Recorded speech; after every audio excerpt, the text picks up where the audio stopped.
Welcome back everyone to another Psych Reacts video. I am Poseidon and I'm going to be going over the Columbine shooting. This was requested by someone in the comments named @MaddieEricHarris, and she wanted me to go over shootings like this in general. So I have pulled up a clip called Chris Morris, friend of Eric and Dylan. So these were the two shooters at Columbine, and this is under the channel Torn from the Map. Now, most scenarios that fall into school shootings are kids who are outcasts, are depressed, severely depressed, and feel like there's nothing left for them besides doing horrible things like this and then killing themselves at the end. That's usually how school shootings go. These people are severely depressed, they are outcasts, people bully them. All of these are factors of school shootings, and one day, I guess the rage just takes over them and they end up acting out in these types of scenarios, and then they follow up with suicide. So we're gonna watch some of these clips here and check them out. Jefferson County Sheriff's Office concludes, quote,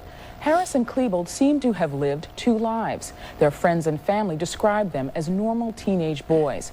Others describe them as outcasts, but they left behind evidence of a much darker and sinister side. This darker side was an aspect they apparently shared only with each other. Now, a lot of the people in the comments during these, like when this was all occurring, are like, well, how did the parents not know? How could they be so blind? Like, how do they not know that their kid was like this? Well, some of the times, kids can be really good at hiding their mental state. Teens especially. You know, they could go to school and hate their lives because people are so mean to them, and then they come home and their mom's like, or their mom and dad are like, oh, how was school? And they're like, fine, and then go up to their room. That type of behavior will be seen to a parent as normal teenage behavior, because during this time teenagers are less likely to engage in conversations about their feelings. So that is why most of the times these parents don't know what's actually happening with their kid. I probably could have figured out they were going to do something. I mean, the fact that they liked explosives, the fact that they liked guns, the fact that they had a lot of hatred towards people in the school. Okay, so this is Chris Morris. He is a friend of both Eric and Dylan before everything happened, and they seem to be talking a lot about explosives and guns.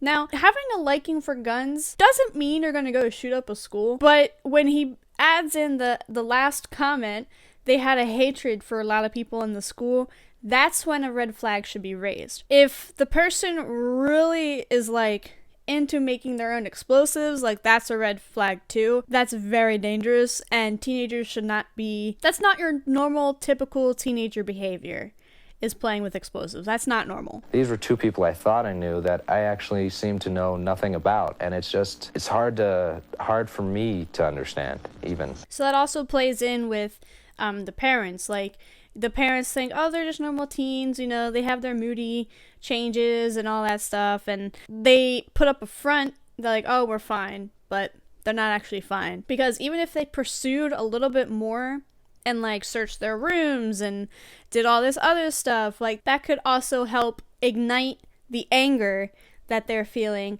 and be like, oh my god, my parents don't even trust me, and then lead to more anger built up. Later that summer, Eric and Dylan began taking trips to the mountains. They began extracting the gunpowder from the fireworks to make pipe bombs. I had heard Eric and Dylan talking about them taking one of them up to the mountains and blowing it up. And they said that they had left a crater in the ground. Also another warning sign. If they're playing with explosives, they're making their own explosives, that is highly dangerous and very unlike teenage behavior. Now, boys can go around and like oh, kind of stuff. Like they do their stuff, right, boys? But most teenage boys don't go around blowing stuff up. This blackjack pizza shop. One day, Dylan came to work boasting. Well, Dylan brought in what I believe to be a pipe bomb. It had a fuse that laced down the side of it, and me and the owner told him to get it the hell out of the store. We wanted nothing to do with that. That was the only time I'd actually seen one of the pipe bombs. Now, if someone is bringing in a pipe bomb to a store of their friends, be like, hey, look what I got, you know, that just goes to show that their logic is out the window, because who in their right mind would bring a pipe bomb into a store? Because that's a threat. So that just automatically depicts where their mental state is at, and their whole focus is just on these explosives and basically destroying things. Corey remembers Eric threatening to blow up the school. You could just see it in his eyes. You just get a cold glare in his eyes and say, one of these days, I swear I'm gonna do it. I'm gonna do it. And it's like, come on, lighten up a little bit. When someone says that to you or you hear something like that, that's when you need to tell someone. Especially even like back with the pipe bombs. If one of your friends is making a pipe bomb, you need to tell somebody, because eventually it could lead to something horrible happening. Even if it's an accident, like they could accidentally set off one of the pipe bombs and kill themselves or other people. And also with this, when people make threats about yo, I'm gonna go shoot up the school, that is when red flags should be raising. Because sure, some people are like, oh, I hate my lives, I'm just gonna end it, but like there's always some truth behind those statements. Otherwise, why would they say it? How is it that their parents did not know? Chris says the little Eric and Dylan revealed to their friends they expertly hid from their parents. If teens want to hide something, they'll hide it, especially if it's something like this drastic, and especially if they're somewhat like smart to be able to, because if you can make a pipe bomb, then you have to have some level of intelligence there. So they were obviously very demented, very illogical, and were able to be sneaky to hide these things from their family. Eric must have done a very good job of hiding his things, though, because his parents did search his room occasionally. In fact, Chris and Corey say Eric told them his father did find a pipe bomb.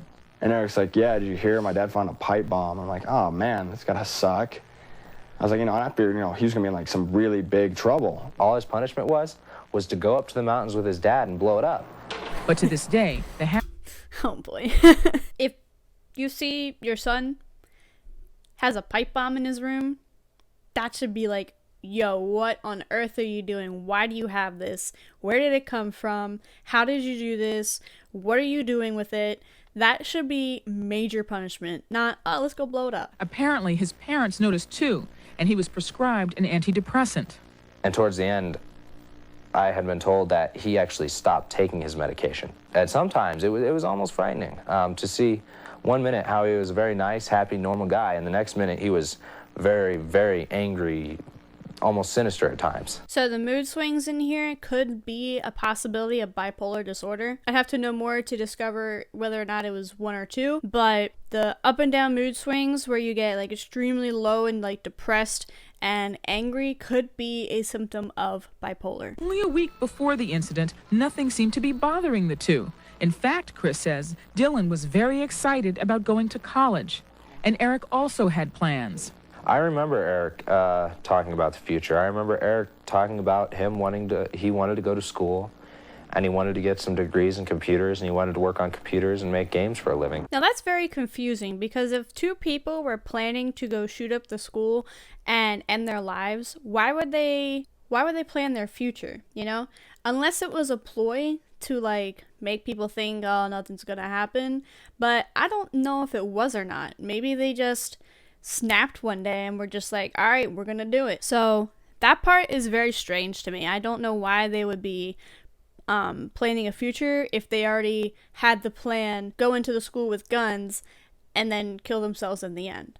I don't know why they would do that unless the plan wasn't really in motion yet. Now let's take a look at this clip coming up right here with the other friend talking about the whole situation. For what they did.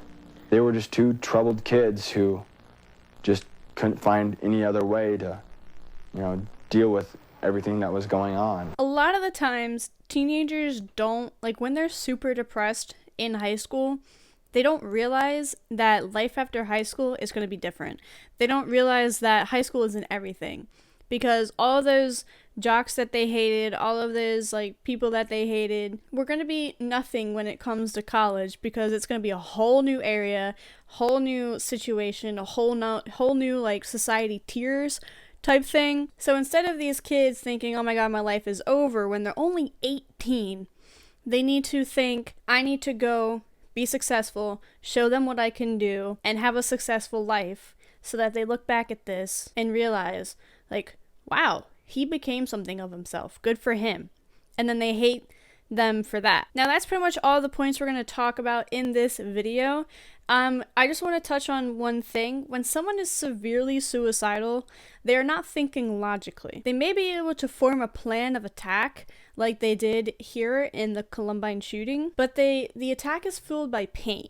Now the pain overcomes them, and then all they feel is pain and anger. And then it leads to the actions like these school shootings. A lot of these kids feel like they have no one, they are alone, they hate everyone, everyone's mean to them, they don't care about any of these people, and a lot of the time, all that pain is built into one, and it becomes too much for them to handle, and then it leads to situations like these. So a lot of time with school shootings, those are the type of factors that lead up to those situations. If you want to see more Psych Reacts, be sure to drop a like on this video. Let me know down in the comments your thoughts and any suggestions that you have, and if you give me a suggestion and I do it, I will put your name up on the video. Hit that subscribe button and turn on post notifications. Thank you all so much for watching. I truly appreciate it, and I'll see you tomorrow. Peace!